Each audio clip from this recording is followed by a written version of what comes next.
I've got another cookie recipe for you guys today. I'm going to be doing a dinner for a friend of mine for her book club coming up this weekend. So I thought I would do more of an Italian theme, and in keeping with that theme, I wanted to do these Limoncello Almond Biscotti. And biscotti in Italian really is basically a cookie. There's a couple of different kinds of biscotti. One is the kind of thin sliced from a loaf, and they're toasted. They're very crunchy, and you dip them in your coffee. These are going to be a little bit more like a cookie. They're going to have the texture, other than not as crispy, they're going to have the texture of the other type of biscotti, but they're going to be more like a cookie. So I started with 2 egg whites, and I had them at room temperature. And I've already whipped them up with about 1/8 of a teaspoon of salt to, as you can see, I've got kind of just some semi-soft peaks here. To that, I'm going to add in 1/2 cup of xylitol. You could use monk fruit as well. And as I do this, I'm going to continue to beat this for another couple of minutes.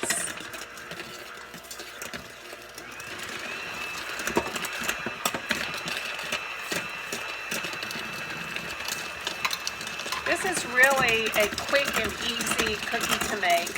Now, as far as the limoncello goes, I made mine. It's very easy to do with some vodka and lemons, the lemon peel, or I'm sure you could get it at a liquor store that shouldn't, I would imagine a fairly decent sized liquor store would have it.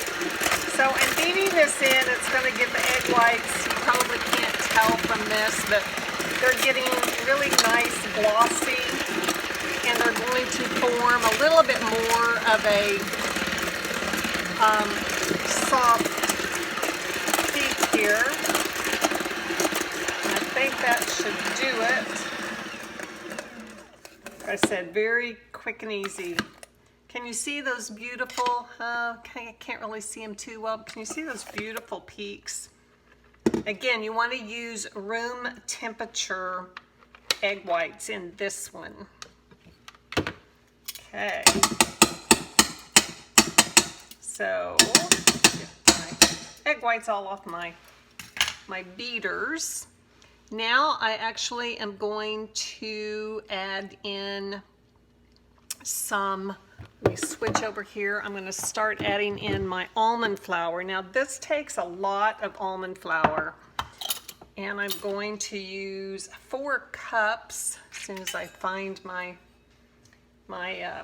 measuring cup here. I'm going to go ahead and grab a scoop. Be easier, I think, to get down in here. Well, maybe not. Maybe I can get down in. So like I said, 4 cups of almond flour. I'm going to use this so that I can smooth that off and flatten that off.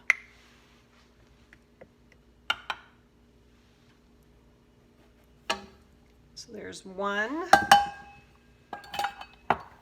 Go back in for another scoop. It'd be easier if I had a wider mouthed container where I could get my cup down in there.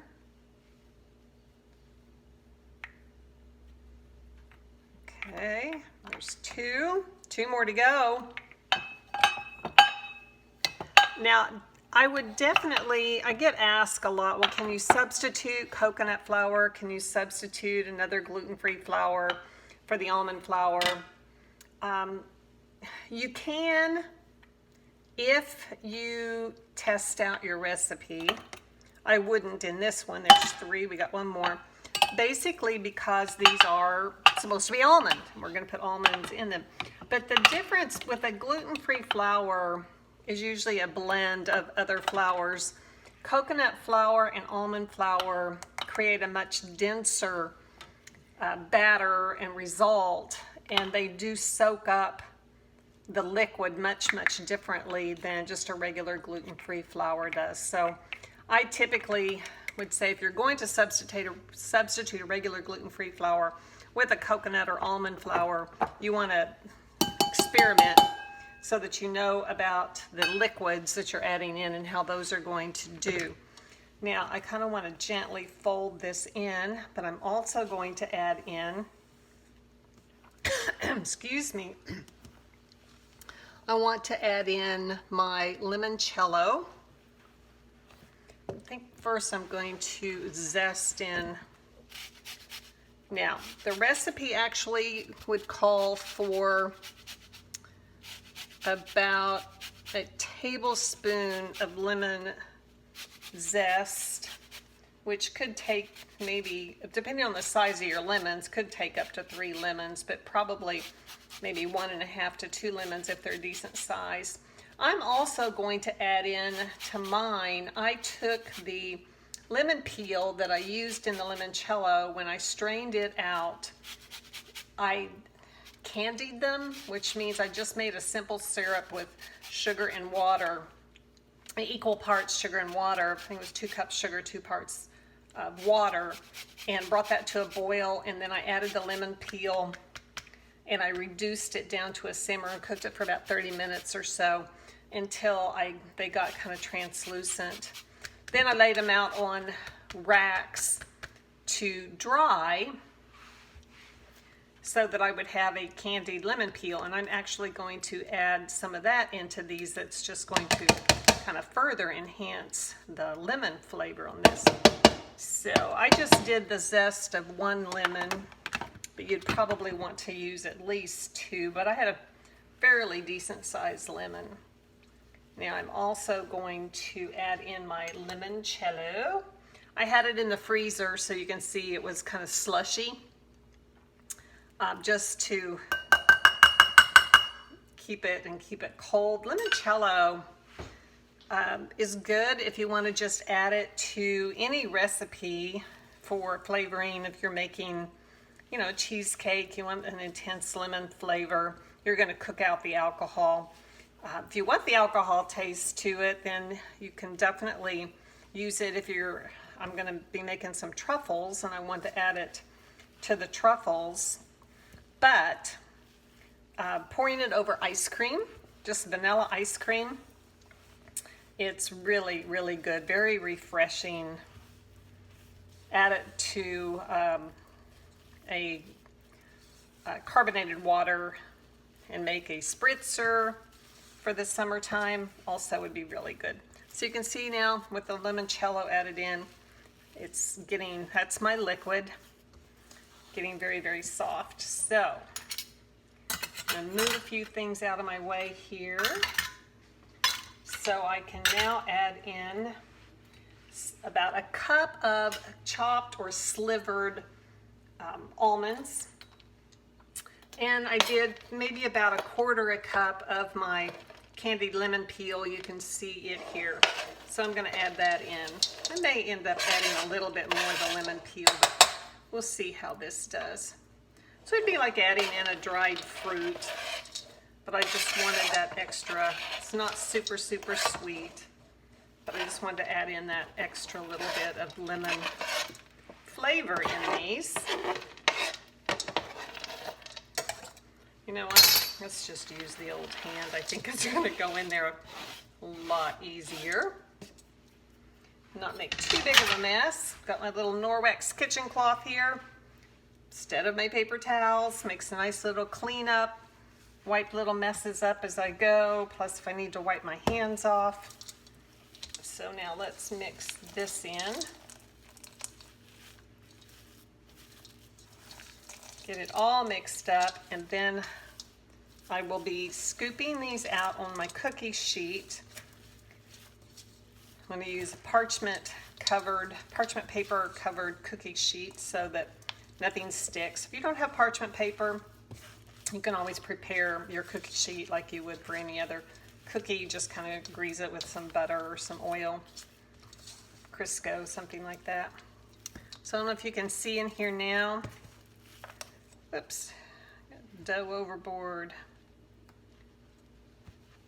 Got my almonds and everything's pretty well mixed up. Gosh, I can smell the lemon in these. It smells so wonderful. I suppose if you didn't want the limoncello, you could just use lemon juice. but heck, why not? Why not go for the limoncello, right? The alcohol is going to cook out of it, so you don't have to worry about that if you have kids that are going to be eating it. Otherwise, if you were putting them in truffles or doing it in a drink, then not cooking it, you definitely would not want to serve that to your kids. So that takes care of that.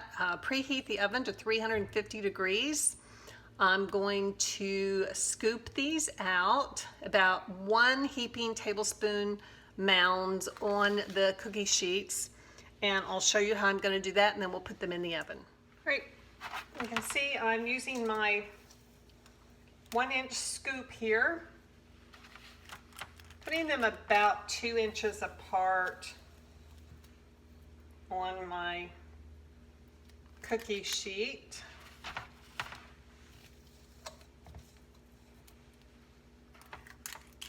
Okay, I'm going to fill this up the rest of the way. I'm going to put them in the oven, and we're going to bake them for 25 minutes. Okay, after about 20-25 minutes, better keep an eye on them. You can take them out of the oven. I flattened these just a little bit, or you could leave them fully domed up. They actually do not spread. And then I dusted them with some powdered sugar, and I'll put them in an airtight container. And there you go. This actually ended up making probably about 28 or so of the 1 inch. So I hope you enjoy these. Bon appetito, and give the recipe a try.